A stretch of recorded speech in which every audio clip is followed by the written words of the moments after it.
Hi, everyone. So, excuse the raspy throat. This is about as good as I can talk right now, but I need to make sure that we can actually review our decimals so that way you guys are ready for whether I'm there or not. Make sure that you guys are ready for our decimals test. So, uh, just as a reminder, you can either use this video to watch as you do the study guide if you're completely lost on a question, or you can do the whole study guide first, then come back and review with the video.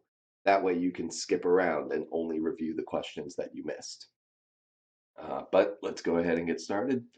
Number one, four students were told to estimate the sum of 12.95 and 6.3 and asks to describe Oscar's estimate.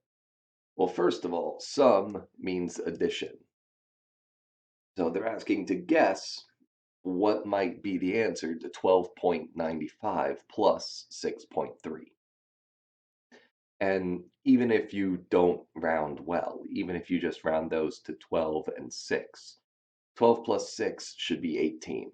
Definitely not 7. Oscar's estimate was way too low. And that's what we want to focus on with that.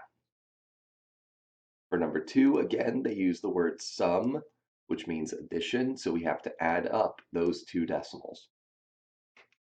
So sorry if I keep pausing. I have a cough drop that I'm trying to help so that way I can talk. We've got 56.743 plus 3.89. Remember, when you add decimals, it's important to line up the decimals, not the numbers. And anywhere that there are gaps in your numbers, you can go ahead and add an imaginary zero. Okay? So we've got 3 plus 0, which is 3. 4 plus 9, which is 13, carry the 1. 1 plus 7 plus 8, when we add those up, we should get 16, carry the 1. 6 plus 1 plus 3 would be 10, 0, carry the 1.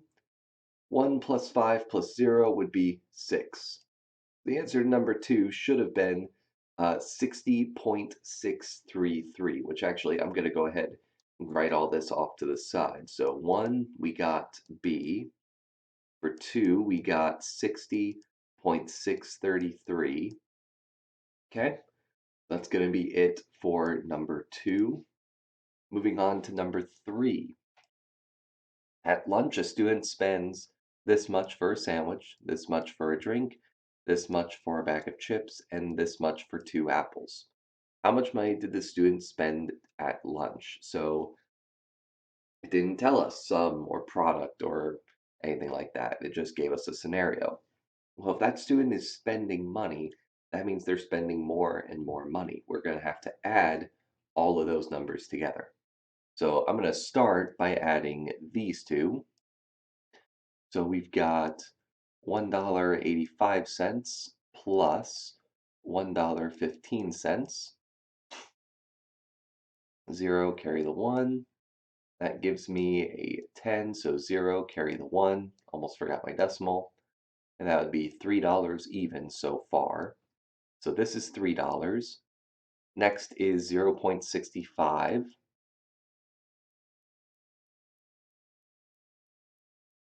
So we've got 0 plus 5 is 5, 0 plus 6 is 6, 3 plus 0 is 3. Okay, done with that. Next is the 2 apples at $1.10.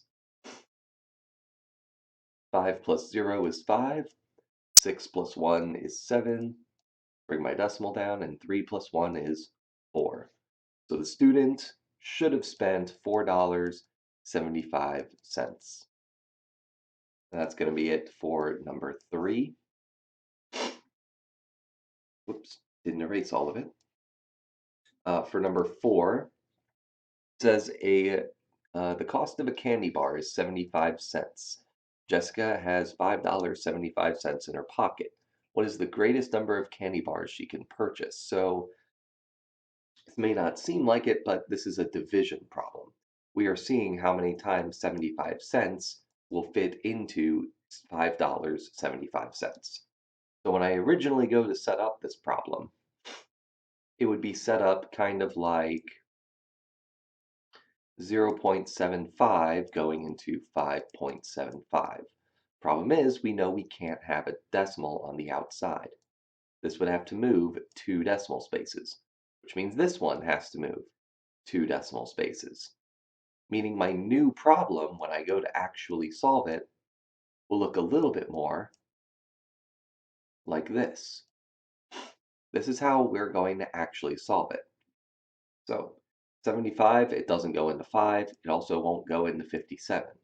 We're seeing how many times 75 goes into 575. And they did give us answer choices. We know it's got to be one of those four. So we'll just start with 5, because why not? 5 times 75, and we can tell by our answer choices that it's probably going to be a whole amount. We probably won't need any more decimals at the end. 5 times 5, 25. 5 times 7 is 35. 35 plus 2 is 37. Not even close. No. So it's definitely not going to be times 5. And I'm going to guess it's probably not even going to be times 6, because that looked like it was very far from 575. We'll try 7 times 75. So 7 times 5 is 35. 7 times 7 would be 49, I believe, wouldn't it? 7 times 7, yeah, 49 plus 3 would be 52. That's 525. Still not enough. So we know it's not 7, and I don't actually have to do the math for the last one. It's the only answer choice remaining. 8 times 75 must equal 575. So number 4, the answer was D. Moving on, and that's kind of the beauty of these types of questions in a test setting. For the most part, you can use the answer choices and context clues to rule out answers that won't make sense and lessen the amount of work you actually have to do. You don't have to spend all day guessing all the different things you could divide these by. Here are your 4 choices. For number 5, Hal's baby brother weighed 3.6 kilograms at birth, and his weight increased by 0.3 kilograms each month for 3 months. How much does he weigh now? So we started at 3.6 and we added 0.3 every month for 3 months. A couple ways you could do this. You could either do 3.6 and you can just add 0.3 3 times. Nothing wrong with this method. This method absolutely works. You could have also done 0.3 times 3 and then added that amount to the 3.6. I'm going to show you this method because this is what is already written out. We got 6 plus 3, which is 9, plus 3 again, which is 12, plus 3 again, which is 15. So 5, carry the 1, and 1 plus 3 plus a bunch of zeros is 4. So baby brother weighs C, 4.5 kilograms.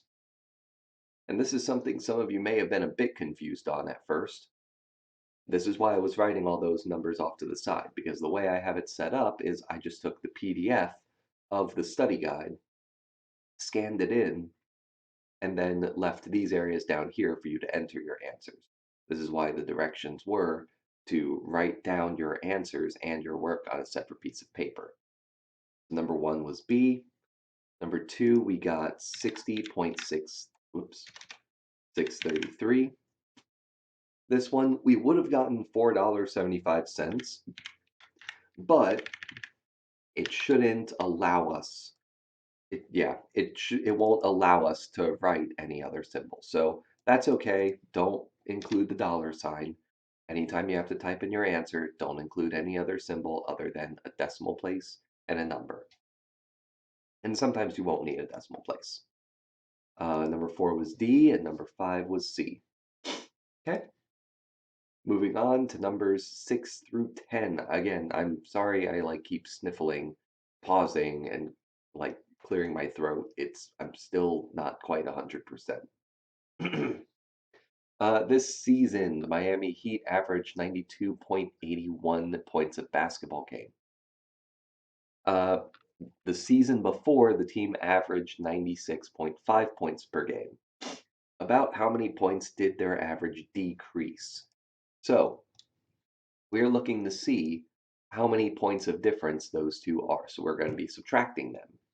96 is going to be the larger number, so we're going to do 96.5 minus 92. What am I putting a 2 there for?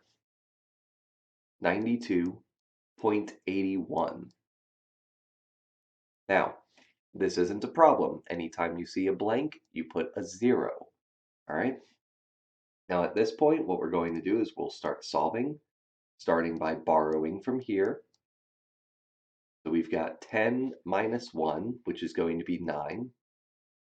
And we borrowed here, but we can't do 4 minus 8. So borrow from here. 14 minus 8 is going to give me 6. 5 minus 2 is 3. 9 minus 9 is 0. So that is 3.69 points for number 6. Number 6, we got A. Okay, we'll go ahead and clear that. For number 7, it says Edith has 8 grandchildren and she gave each of them $33.55. Oddly specific. How much money did she give her grandchildren altogether? So it looks like we are doing 8 times 33.55. So 33.55 times 8. And remember, when you multiply decimals, the decimals don't need to be lined up. You don't need to include any imaginary any zeros. All you have to do is set it up and multiply like you normally would. And at the end of this problem, you will be adding 2 decimal places because there are 2 numbers that are to the right of the decimal total in the whole problem. Because there's 2 here and none down here. So to solve this problem, we do 8 times 5, which is 40. 8 times 5 again is 40, plus 4 is 44. 8 times 3 is 24, plus 4 is 28. So 8 carry the 2. 8 times 3 is again 24, plus 2 is 26. And like I said before, we should have 2 numbers to the right of the decimal. So 1, 2.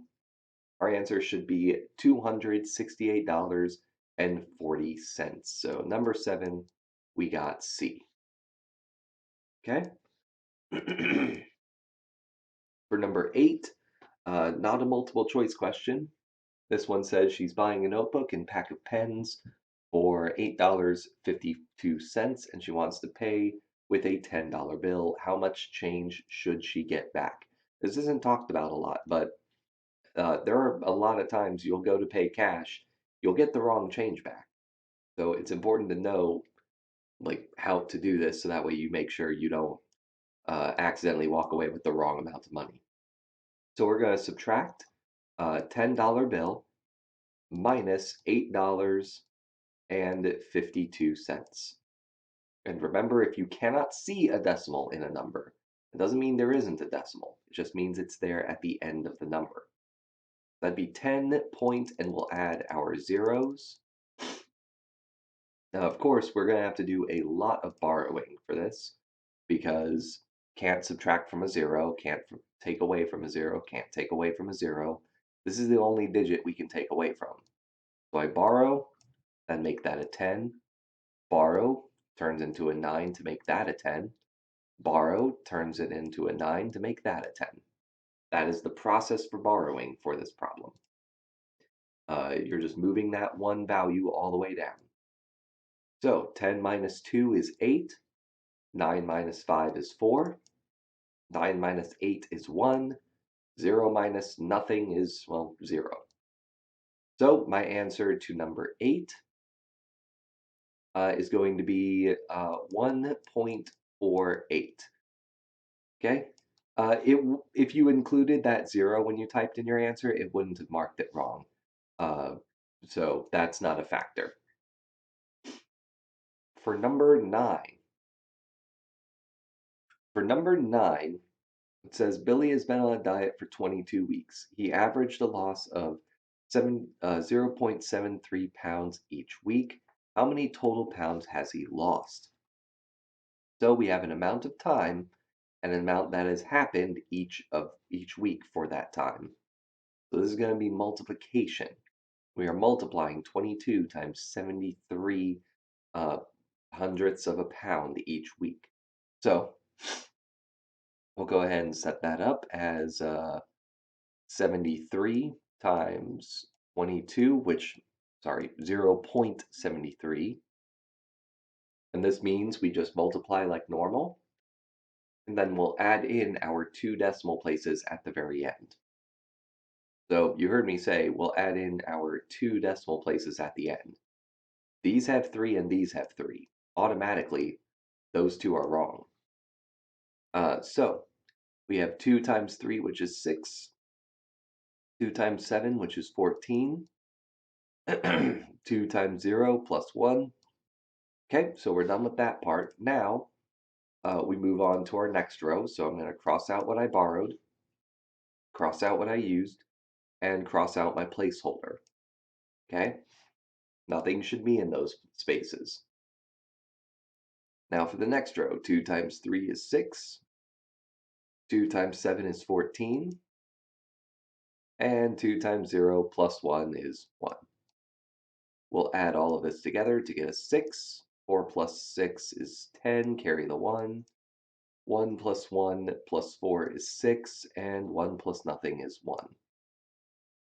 So I don't even have to worry about where the decimal's going because this is the only answer choice that has 1606.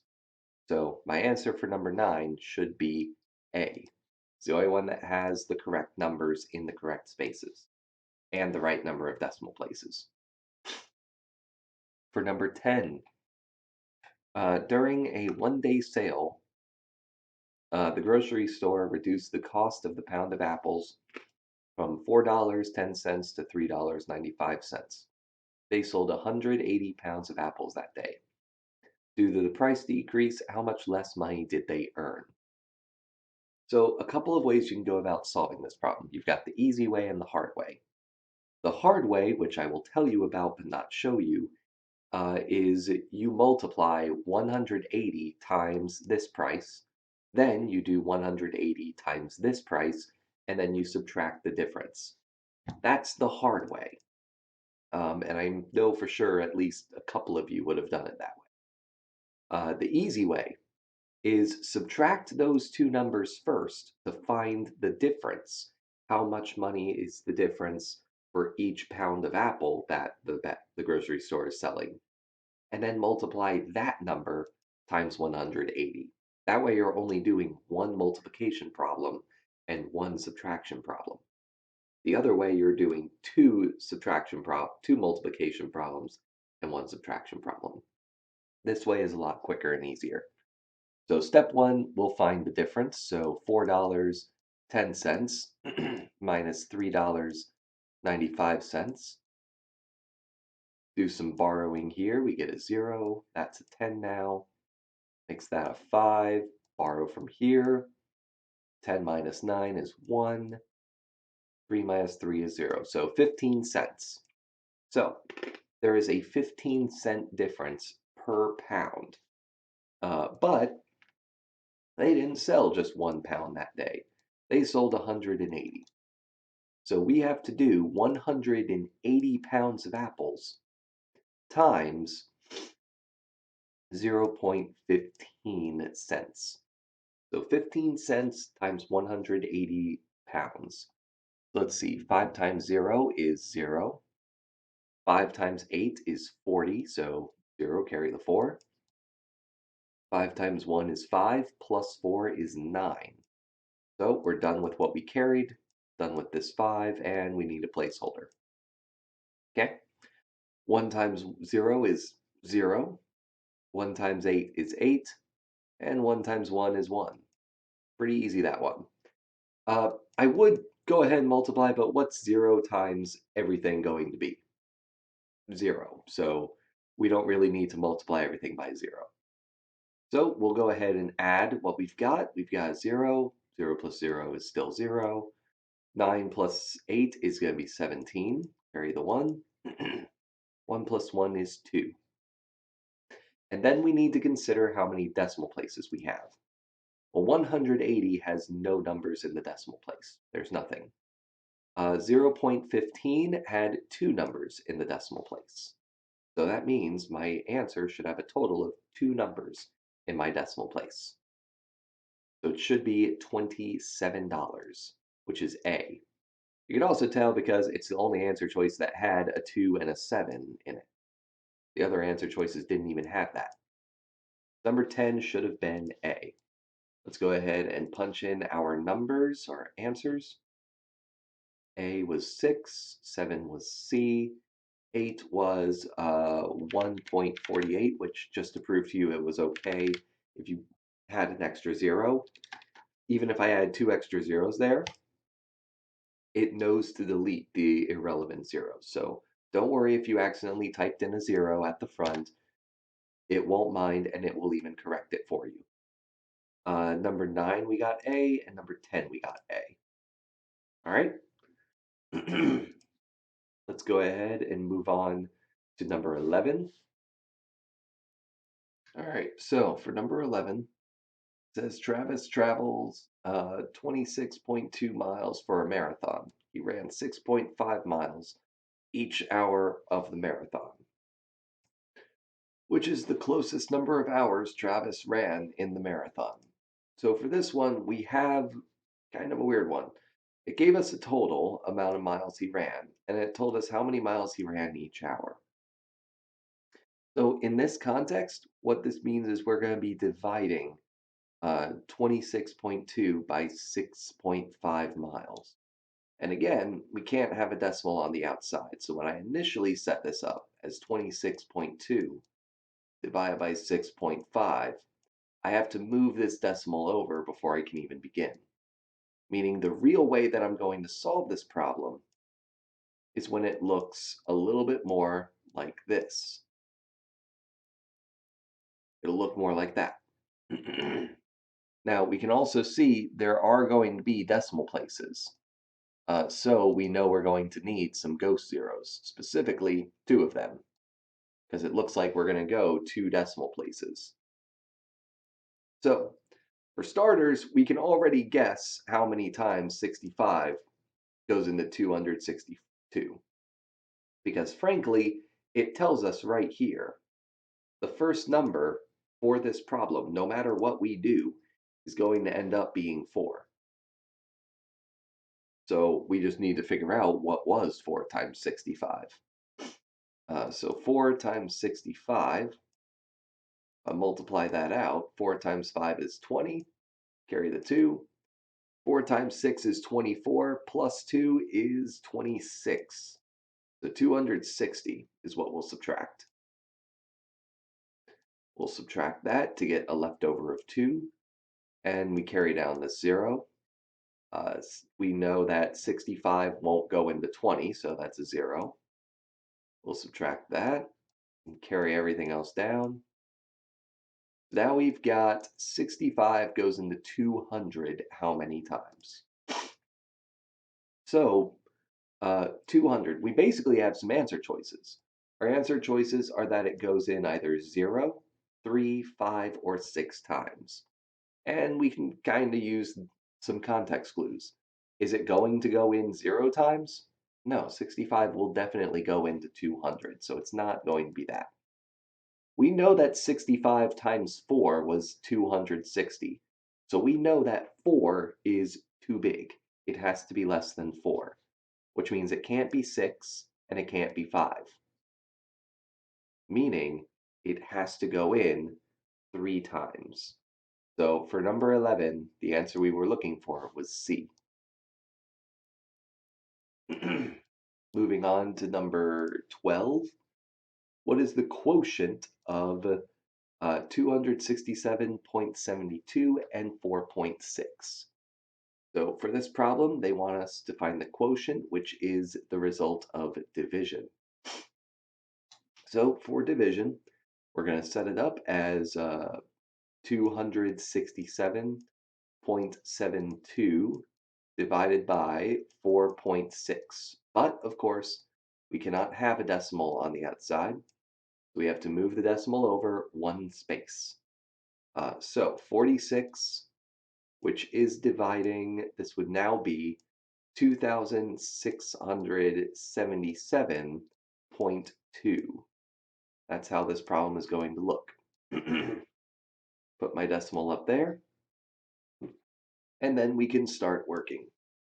So 46, well, we already know it won't go into 2. 46 also won't go into 26.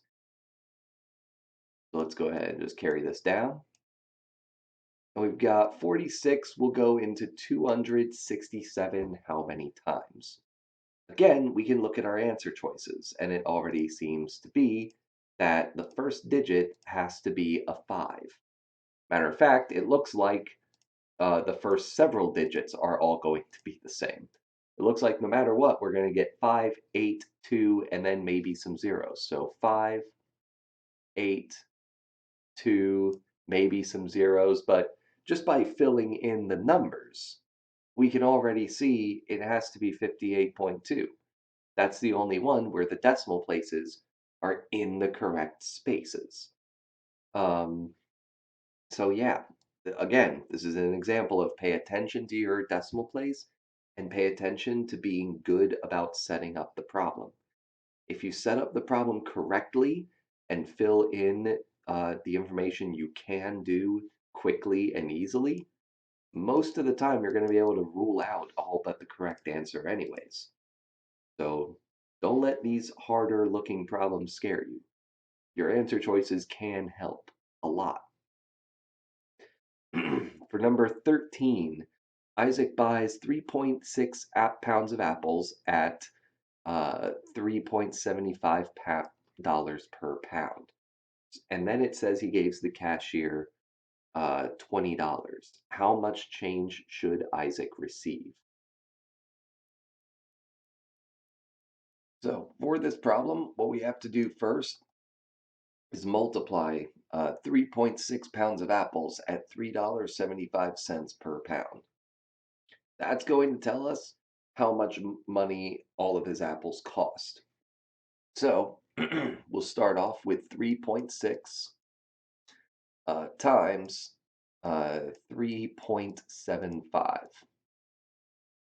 So again, the decimals do not need to be lined up when you multiply, only need to be put in at the end. So 6 times 5 is 30, carry the 3. 6 times 7 would be 42. 42 plus 3 would be 45, so write the 5, carry the 4. 6 times 3 would be 18.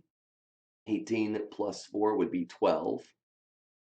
And now we're done with the 6. We're done with what we've carried.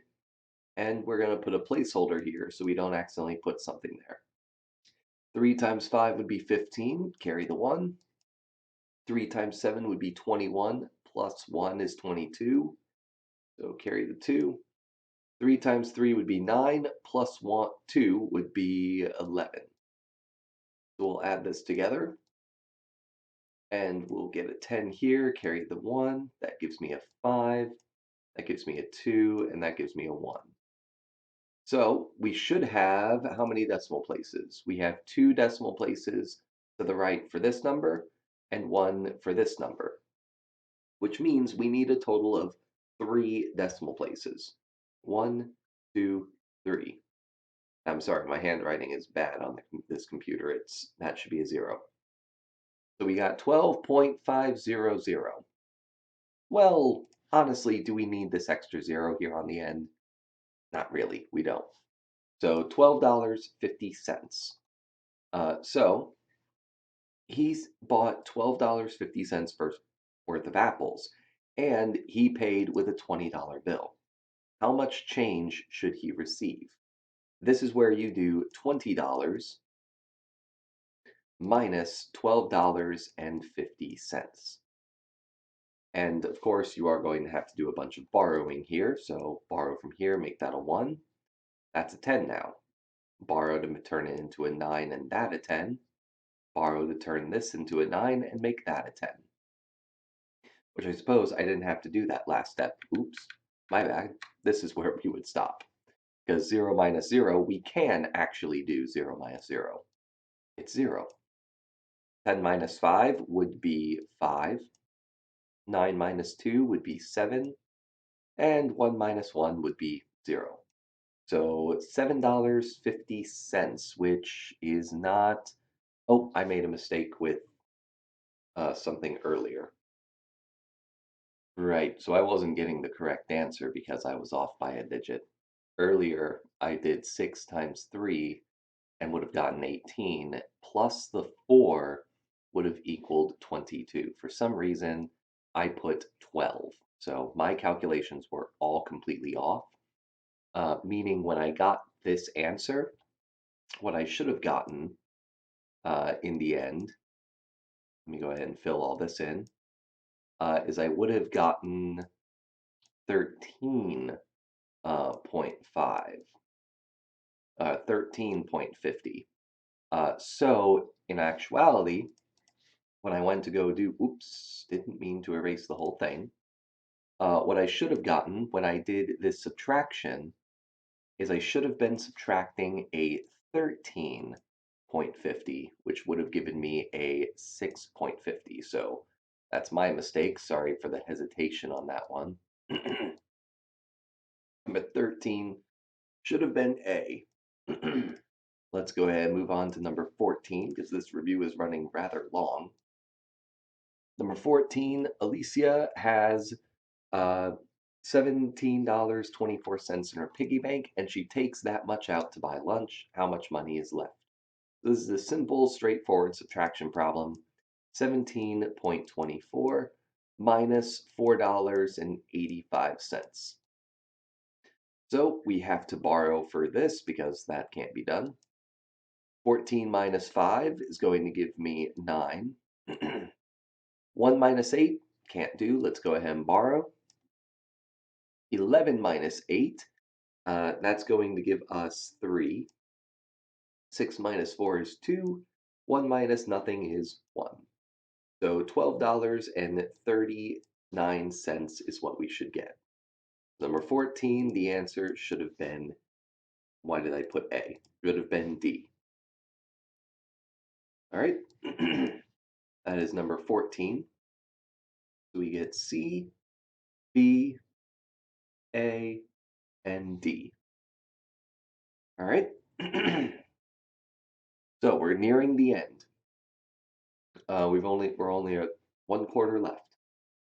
Number 15, National Treasury has 449.82 tons pounds of copper to create coins. Each copper coin weighs 0.21 pounds. How many copper coins can be made? So this is a division problem. We're doing 449.82 divided by 0.21. But we know we can't do this because we can't have a decimal on the outside. So that has to be moved over twice, and so does that. Meaning the real problem we're going to be doing is going to be a 44982, which that doesn't look like an 8, 8, 2. The decimal would be on the end if there were one, and that's just going to be a division problem. So looks like we might be able to rule out some answers at the beginning. So 21, will it go into 4? No, it will not. So it doesn't go into 4. 21, how many times will it go into 44? It will go in twice. So already we can eliminate 2 answer choices because it will not go in 4 times or 9 times. 2 times 21 would be 42. When I subtract that, I get 2, carry down this 9. How many times will 21 go into 29? Answer is only one time. So 21, so 1 times 21 is 21. Subtract that and we get an 8. Carry down this next 8. And already we know our answer. Because the problem with D is it stops at 21. We clearly are not going to stop at 21. Obviously, my answer is going to start with a 2 and a 1, but there's still space. We're still going. There is more. So for number 15, the answer is going to be A. And we don't even have to finish the entire problem. For number 16, Jason's math tutor charges $98 for 3.5 hour sessions. What is Jason's hourly rate? This is a division problem. We are dividing uh, $98 by 3.5 hours to see how many times 3.5 will go in to 98. So 3.5, how many times will it go into 98? Well, we don't know, and we have to move this decimal over. And if I move this over by 1, we have to move this one over by 1. Remember, just because you can't see a decimal doesn't mean there isn't one at the end of the number. And then a 0 would take its place there. So the problem we're actually solving is how many times 35 will go into 980. So 35, how many times will it go into 98? It's either going to be 2 or 3 times. So we'll just go ahead and do it the old way. 35 plus 35, this would be 2 times. That would give me 70. So 3 times would be one more 35. Does it go in 3 times? No, it only went in 2 times. So C and D are out. So it goes into 98 2 times. Forgot to put my 0 there. Oops. 2 times 35 was 70. And when I subtract that, I get a 28. Carry down the 0. And now we see how many times will 35 go into 280. It either has to be 5 times or 8 times. So those are the only two things we even have to test. So we'll start with 5 times 35. Because if this doesn't work, we know it has to be the other one. So either way, we're going to win by just doing one of them. And multiplying by 5 is always a lot easier. 5 times 5 is 25. 5 times 3 is 15. Plus 2 is only 17. That is way too small. There is no way it's going to be 5. Therefore, it has to be 28.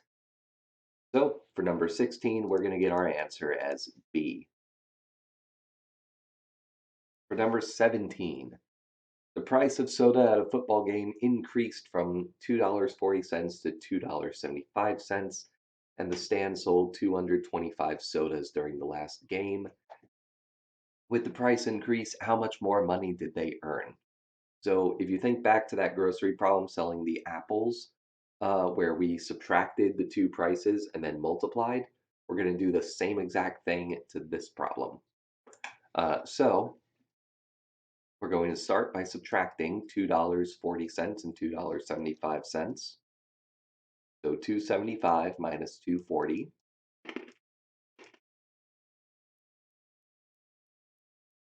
gets me a difference of 35 cents. So 225 sodas sold, 35 cents increase. So we're just going to multiply this, and we know our answer should have 2 decimal places at the end. So 5 times 5 would be 25, carry the 2. 5 times 2 would be 10, plus 2 is 12. 5 times 2 would be 10 again, plus 1 is only 11. Done with those, add our placeholder 0. 3 times 5 would be 15, carry the 1. 3 times 2 would be 6, plus 1 is 7. And 3 times 2 would be 6. Add those together, we get a 5 here, 7 here, an 8 here, and a 7 here. So we just got to make sure our decimal place is in the right spot. Two decimal places, because there's only one number that had decimals, and it would be this one, and it had two decimal places. So for number 17, we got D. That's going to be it for number 17. For number 18, Sean bought three items at the grocery store that cost those prices. After paying the cashier, Sean received $2.50 in change. How much did Sean give the cashier to pay for his purchase? Ooh, this is probably the hardest problem, or at least it seems that way. For this problem, it seems hard because it throws in like you're paying for these groceries. Here's the amount of change you get back. How much did he give the cashier originally? All you're really doing in this problem, as complicated as it's worded, is you're just going to add all of it. Let's think about it. If I'm buying something, three items that cost this amount, and I get a certain amount of change back, that change is the difference from the cost of the items I bought and the amount of money I gave. So if I just add the things I bought plus the amount of change I get back, I should get the amount of money I gave the cashier in the first place. So for number 18, all we're really doing is adding those four numbers.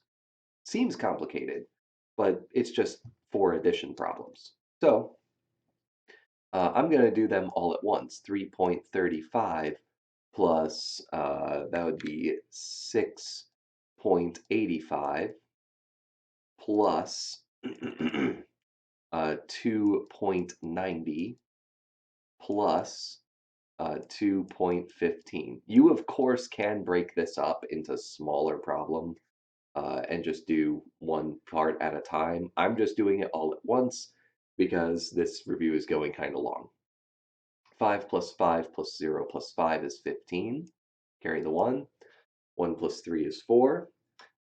Plus 8 is 12. Those two together would equal 10. So 10 plus 12 would equal 22. So write our 2, carry our other 2. Part a decimal there. 2 plus 3 is 5. 5 plus 6 would be 11. 11 plus 2 would be 13. 13 plus 2 would be 15. So $15.25 is how much he would have given the cashier originally. All right, let's go ahead and punch in those answers. So 15 we got A, 16 we got B, 17 was D, and 18 was C. So before we get into these last two problems, I want to make sure I address something. The actual test tomorrow is almost certainly going to be shorter than this because this review has proven these questions take quite a bit longer than I was originally anticipating. So if you're panicking because you think you might not have time tomorrow, I am planning on shortening this. Matter of fact, no, I'm gonna shorten it down here. We're gonna end it at only 18 problems because if it took me, it says I missed one of the problems I did with you. Number 4? Well, that's not good. I'll double check number 4 and make sure that I have everything correct on it. But yeah, clearly, if it took me an hour going, having to stop, clear my throat, and do all this other stuff, it'd probably take quite a lot while for you guys to. So I'm going to shorten this down to 18 problems. Um, just a reminder, you can redo the study guide as many times as you want. It doesn't count against you. I'm sorry I'm out again. Probably going to be out again tomorrow. I was planning on my throat feeling better, but clearly that's not the case. So I'll hopefully see you guys tomorrow. I hate to keep saying that, but I can't. I can't speak very well right now, as you can tell. So good luck, and I'll see you guys soon.